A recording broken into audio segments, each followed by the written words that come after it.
congrats lang sa... English ba yan? Englishin mo. Dito ka na ano eh. Kakanta na. First year college ka na eh. Sec 5 pala. Ganon din nyo. Masaya yung mga nakapunta sa finals. Kahit ang talo. Panalo pa rin. Hindi masaya yun. Masaya lang ako na nakalaro ko dito sa team. Masaya po yung team sa alam mo kaya natin manalo sa Panatingin sa video nito eh. Panatingin mo sa video. Chris, panatingin sa video eh. So, sino nagbibid? Panatingin mo sa video. Chris, panatingin sa video. Camera shy. Camera shy. Tingin ka. Sana manalo tayo sa next tournament natin sa Makati yung champion. Sana yun. Ayun. Ano yun? Tapos ka na magsalita. Ayun naman. Okay, so Michael na ba? Michael, sabi mo. Michael. Oliver, video mo na rin. Oliver, may laptop na. Pwede mo isip. Diretso na to. O sino pa? Okay. So next, May hirapan ka mag-video. Hindi, dito na nga. Kukopya na nga dito eh. Pwede i-edit yan, no? Ay, pala si Pao pala. Yun!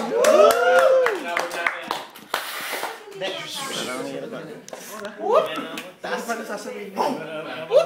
Masasabi ko lang, ang strength ng desert is fast game. Dapat ang kalaban natin na mag-adjust sa atin, hindi tayo mag-adjust sa game. Dapat tayo nasusunod, tayo nag-dictate, hindi sila nag-dictate. Desert basketball.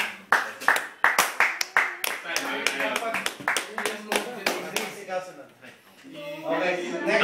MVP! MVP sa ano to eh? Sa NASA. Nag-rocket ship. Kanina pa okay to. Okay na. Test mic. Ay, kay Edward muna. Okay, meron na dito. Ako na sa NASA. Dahil na although na bago lang ako sa team nyo, syempre hindi ko pa talaga alam yung gusto ko gawin ng basketball. Running game ako yung setting. Hanggang maaari kasi since naglalaro ko ng point, gusto ko mamasa. Gusto ko yung pasahan na, nagkakaroon pasama ko kayo eh. Makita ko yung tignan, kaya ko kayo pasahan. So second na sa tingin ko ng kanina yung championship, para sa akin yung depensa. Ang dami nating lapses.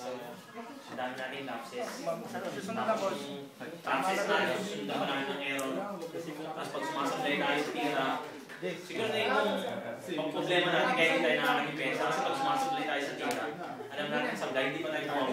Edward. Siguro dapat pag sablay natin, dapat nang iisipin natin depensa.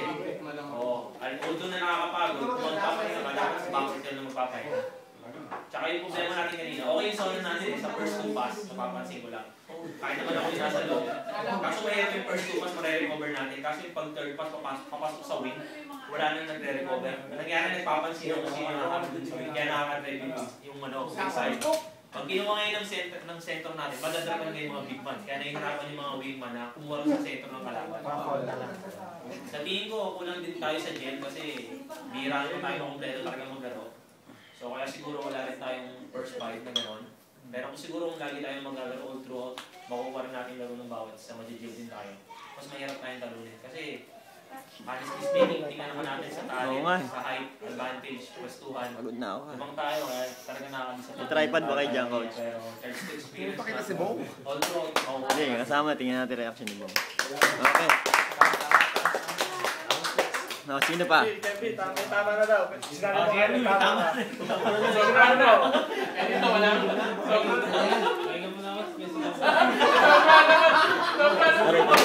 Tinira mo pa ako.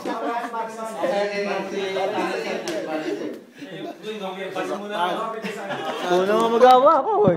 Ano ba magagawa? Congrats sa booking. Saka, yun nga, thank you sa pag-welcome ulit sa amin. Pare. Pati sa inyo po. Okay. Thank you. Sabi sa akin, yung blessed kasi, talagang malakas sa team. Yung una pa lang bago sa team na to talaga. Nakitaan na namin ng magmula kina Kuya Andrew, kina Kuya Joey. Nakita namin yung ano eh. malakas ka pala. Samahan talaga.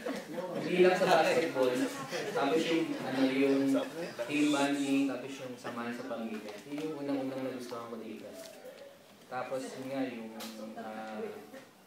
sa laro kanina, wala akong nasasabi. Talagang binigay naman natin lahat eh. Siguro ang kulang lang kanina is yung more on defense. Tayong nasa showtime. Yung transition, kailangan siguro mas lalo pa natin i-concentrate yung depensa ng team. Yun lang yung nakita ko yung mahinaan. Pero sa opensa wala tayong problema. Tsaka yung coach, sa coaching, wala namang problema. Siguro mas mas i-improve pa natin kung ano yung dapat nating maibigay sa buong team. Ang individually, mas maganda yun. Una-una, meron tayong Rocky, June. Diba? Hindi, ang gagawin lang natin is tulungan natin sila. Tapos, yung ability natin bilang offensive, defensive player. Yun lang yung nakita ko kung pwede natin maibigay. Sa buong blessed niya, role-playing tama ni Rocky. Kaya, coach, next time, babawi tayo. Kaya natin yun.